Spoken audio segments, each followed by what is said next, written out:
This lesson is multi-step equations with variables on one and both sides. So when you have them on one side, you want to combine your like terms first.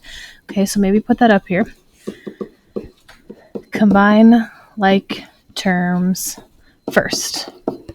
Okay, so when I do that, I'm going to put my numbers together and my variables together. So here are my numbers. So I have 12 minus 8. Well, 12 minus 8 is 4. Plus 10 is going to give me 14. Then I'm going to go to my variables.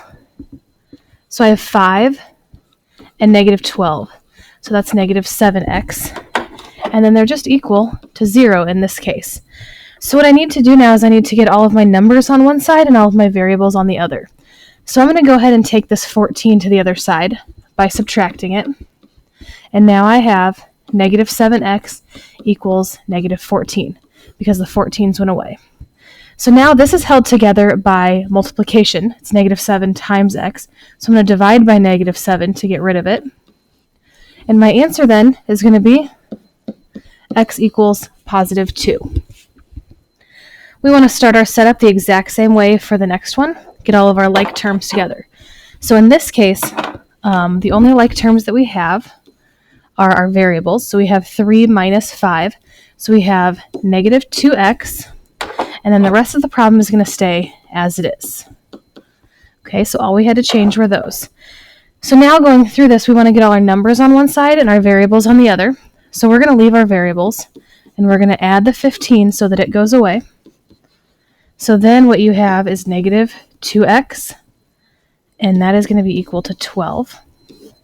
Divide by negative 2, and x then is going to be equal to negative 6. Okay, looking at number 3 here. Same sort of thing. We're going to put our variables together on this one. So we have positive 6 and negative 3, so that's going to give us 3x. The rest of the problem is going to stay just as it is. Okay, so in solving this, the other thing that you can do is you can draw a line down the middle so you know that that's what you're crossing over to. So I'm going to add 8 over to this 1. And what that does is it makes it go away from the left-hand side. You can also put an equal sign here if that makes it a little bit easier too. So now I have 3x equals 9. So to say 3x, that means 3 times x. So I need to get rid of it by division. So x then is equal to 3. Okay. Our next one, we're going to put our like terms together.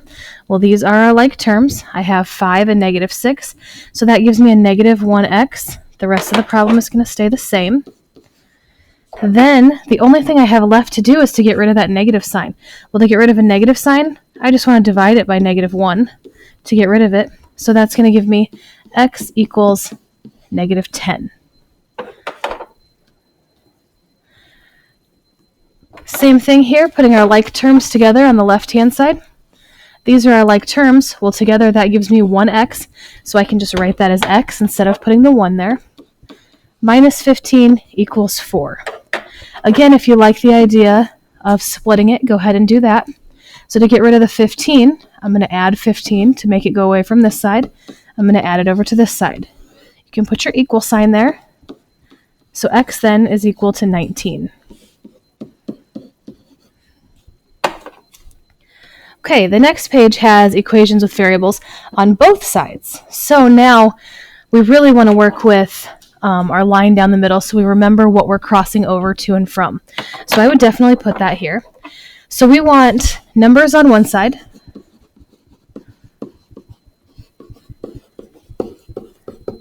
And we want variables on the other.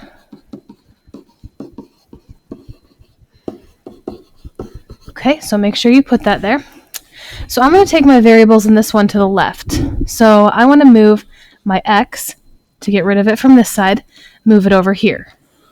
So now what that gives me is 2x plus 7 equals negative 15. Okay, so my next step then would be to take the number to the other side. So since the variables are on this side now, I want my numbers to be on this side. So I'm going to subtract 7. So my 2x is going to stay the same.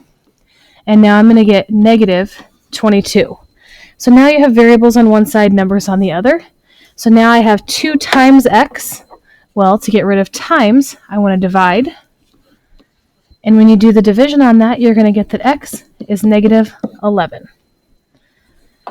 Okay, same thing on number 2. Draw your line. So on this one, what I would say to do is take your variables over here. I'm going to move my variables over to this side. 10 can stay. So to do that, I'm going to subtract 2x because that's going to make it go away here. So now I have 10 equals 13x. Okay, so the 13x is what's holding the x together. So we want to divide by 13 to get rid of it. And don't worry, fractions are a friend. It's okay to get a fraction answer. So we're going to leave our answer as 10 over 13. Leave it as a fraction. Don't turn that into a decimal because fractions are a friend. Okay, draw our line down the middle. So it doesn't really matter what side you do. I'm going to make this my number side and this my variable side. And you'll see why, but it doesn't matter. You could have done either way. So if I want the variables all to go to the right, I'm going to move this one away. So that's going to give me 12 equals 10x plus 11. So then if I want the left-hand side to be my numbers, I need to move my number from the right-hand side to the left, which is going to give me 1 equals 10x. So this is where it gets a little bit tricky because you think that your answer should just be 10. Well, it's 10 times x, so I want to divide by 10. If I divide by 10, 1 divided by 10 is 1/10. Okay, so make sure that you're doing your division correctly on that. All right, and then to look at our last one here, same thing. This one's a little bit bigger. Draw your line down the middle. Okay, we need to combine like terms first before we do anything. So on this side, I can put my variables together, and I get negative 2x plus 4. On this side, I'm going to put my numbers together, and I'm going to get negative 8 plus x. Okay, so now I can decide which side I want stuff to go to. I would say to make this side your number side and this side your variable side. Again, it doesn't matter. You pick and go whatever way you want. So if I want the variables to all go to the right, I'm going to move this one to the right. So I have 4 equals negative 8 plus 3x.